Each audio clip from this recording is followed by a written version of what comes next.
ಆಮೇಲೆ kidney problems, uric acid ಹೆಚ್ಚಾಗ್ತಾ ಇದೆ, ಪ್ರೋಟೀನ್ ಲೀಕ್ ಆಗ್ತಾ ಇದೆ, ಅಂತವ್ರಿಗೂ ಈ ಎಣ್ಣೆ ತುಪ್ಪ ತುಂಬಾ ಒಳ್ಳೇದು.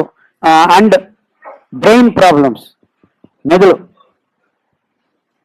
ತುಪ್ಪ ಫ್ಯಾಟ್ ಅಂತ ಹೇಳ್ತೀರಾ ಸರ್? ಅದು ತುಪ್ಪ ತಿಂದ್ರೆ ಫ್ಯಾಟ್ ದಪ್ಪ ಆಗ್ತಾರೆ? ಇಲ್ಲ, ಅದು it's A myth created by this oil businesses. Cholesterol free oil, ಇದು ಆಯಿಲ್, ನಾನ್ ಸೆನ್ಸ್. ಅಂಡ್ ಇನ್ನೂ ಒಂದು ಮೋಸ ಇದೆ ಇದರಲ್ಲಿ. ತುಂಬಾ ಒಮೆಗಾ 3 ಆಸಿಡ್ ಇಲ್ಲ, ಅದು ಜಾಸ್ತಿ ಇದೆ, ಇದು ಕಮ್ಮಿ, ಎಲ್ಲ ಬಕ್ವಾಸ್.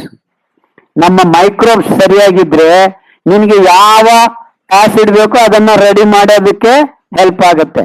ಸೊ ಬೇಸಿಕ್ಸ್ ಅನ್ನ ನೀವು ಸರಿ ಮಾಡ್ಕೊಳ್ಳಿ. Microbial balance, glucose balance, hormonal balance, and ಇವತ್ತು ನಾನು ನಿಮ್ಗೆ ಹೇಳಿದ್ದ ಎನರ್ಜಿ ಬ್ಯಾಲೆನ್ಸ್. ಎನರ್ಜಿ ಬ್ಯಾಲೆನ್ಸ್ ಅಲ್ಲೇ ಸೂರ್ಯ ನಮಸ್ಕಾರ ಇದೆಲ್ಲ ಬರುತ್ತೆ. ಮೈಟೊಕಾಂಡ್ರಿಯಾನ್ ಯಂಗ್ ಆಗಿ ಇಟ್ಕೊಳ್ಳೋದಕ್ಕೆ ಇವೆಲ್ಲ 4 ಅಂಶಗಳು ಪೂರಕವಾಗಿ ನಾವು ಸಂಯೋಜನೆ ಮಾಡಿಕೊಂಡ್ರೆ ಯಾವ ಕಾಯಿಲೆನೂ ಇರೋದಿಲ್ಲ. ನೀವು ದಪ್ಪ ಆಗ್ಬೇಕು ಅಂದ್ರೂ ಆಗೋದಿಲ್ಲ, ಸಣ್ಣ ಆಗ್ಬೇಕು ಅಂದ್ರೂ ಆಗೋದಿಲ್ಲ. Millets regulate your weight. You don't lose your fat alone, they regulate. ಈಗ ನಾನು ಹಿಂಗೆ ಇದ್ದೀನಿ, 40 ವರ್ಷ ಇಷ್ಟೇ ಇದ್ದೀನಿ. ಒಂದೊಂದ್ ಸತಿ ತುಂಬಾ ಪ್ರಯಾಣ ಮಾಡಿದ್ರೆ ಎಲ್ಲಾದ್ರೂ ಬೇರೆ ತಿನ್ಬೇಕಾದ್ರೆ ಸ್ವಲ್ಪ ದಪ್ಪ ಆಗ್ತೀನಿ, ಮತ್ತೆ ಮನೆಗೆ ಬಂದ್ರೆ ಮತ್ತೆ ನಾರ್ಮಲ್ ಆಗ್ತೀನಿ. ಅದೇ ನಾನು ಹೇಳಿದ್ದು, first condition if you get that ಅಂತ ಹೇಳಿದ್ದು. ಘೀ ತಿನ್ನಬಹುದಾ ಅಂತ ಕೇಳಿದ್ದಕ್ಕೆ ತಿನ್ನಬಹುದು, ಯಾಕಂದ್ರೆ ಅದು ಫರ್ಮೆಂಟ್ ಆಗಿ ಇದೆಲ್ಲ ಆಗಿರೋದ್ರಿಂದ. ಬಟ್ ಅದು ಸಿಗುತ್ತಾ ಇಲ್ವಾ ಅನ್ನೋದು ಸೆಕೆಂಡ್ ಪ್ರಶ್ನೆ. ಸರ್, ನಂದು ಕ್ವೆಶನ್ ಇದ್ದಿದ್ದು ರಿಲೇಟೆಡ್ ಟು ಘೀ ಅಂತಾನೆ, ತುಪ್ಪದ ಬಗ್ಗೆನೆ ಕ್ವೆಶನ್ ಇದ್ದಿದ್ದು. ಇವಾಗ ಇವಾಗ ಸ್ವಲ್ಪ ಆನ್ಸರ್ ಅಲ್ಲಿ ನಂಗೊಂಚೂರು ತಿಳಿಯಿತು. ಹಾಗೆ ಹಾಲು ಕುಡಿಯೋದು ಸರಿ ಇಲ್ಲ ಅಂತ ಹೇಳ್ತೀರಾ, ಸೊ ತುಪ್ಪ ತಿನ್ನೋದು ಒಳ್ಳೇದು ಅಂತ ಹೇಳ್ತೀರಾ? ತುಪ್ಪ is okay because it gets fermented, but ಹಾಲು never okay, never ever okay. ಮಜ್ಜಿಗೆ ಇಸ್ ಓಕೆ ಫರ್ಮೆಂಟೆಡ್. ಸರ್, ಹಾಗೆ ಪನ್ನೀರ್ ಬಗ್ಗೆ ಏನ್ ಹೇಳ್ತೀರಾ? ಯಾಕಂದ್ರೆ ಡಯಟ್ ಮಾಡೋರ್ಗೆ ಮುಟ್ಲೇಬೇಡಿ, ಇಟ್ಸ್ ಎ ಕಾನ್ಸಂಟ್ರೇಟೆಡ್ ಮಿಲ್ಕ್ ಅಷ್ಟೇ.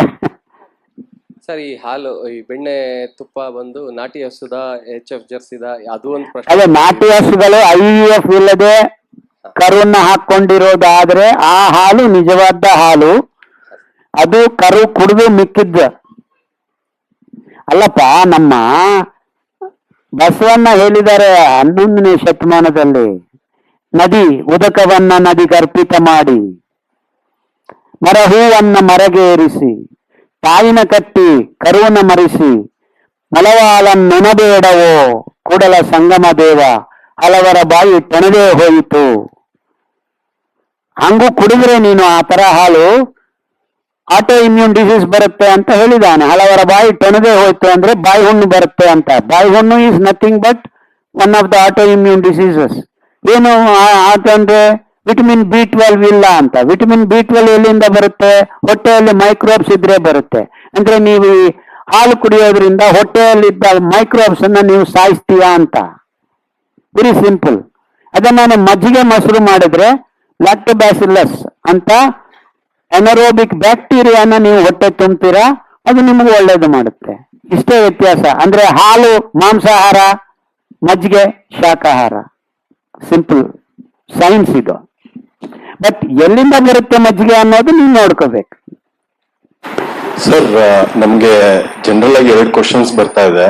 ಒಂದ್ ಬಂದ್ಬಿಟ್ಟು ಸಿರಿಧಾನ್ಯಗಳನ್ನ ನೆನೆಸಿ ಒಣಗಿಸಿ ಇಟ್ಕೊಂಡು ಇಮಿಡಿಯೇಟ್ ಆಗಿ ಕುಕ್ ಮಾಡಿ ಯೂಸ್ ಮಾಡ್ಬೋದಾ? ಅಂದ್ರೆ ಒಂದೇ ಸಲ ನೆನೆಸಿ ಅದನ್ನ 1-2 ದಿವಸ ಬಿಸಿಲಲ್ಲಿ ಒಣಗಿಸಿಟ್ಟು ಆಮೇಲೆ ಅದನ್ನ ಡೈರೆಕ್ಟ್ ಆಗಿ ಕುಕ್ ಮಾಡ್ಬೋದಾ? ಇಲ್ಲಪ್ಪ, ಒಂದ್ಸತಿ ನೆನೆಸಿದ್ದು ಒಣಗಿಸಿದ್ರ ಅಂದ್ರೆ ಏನು?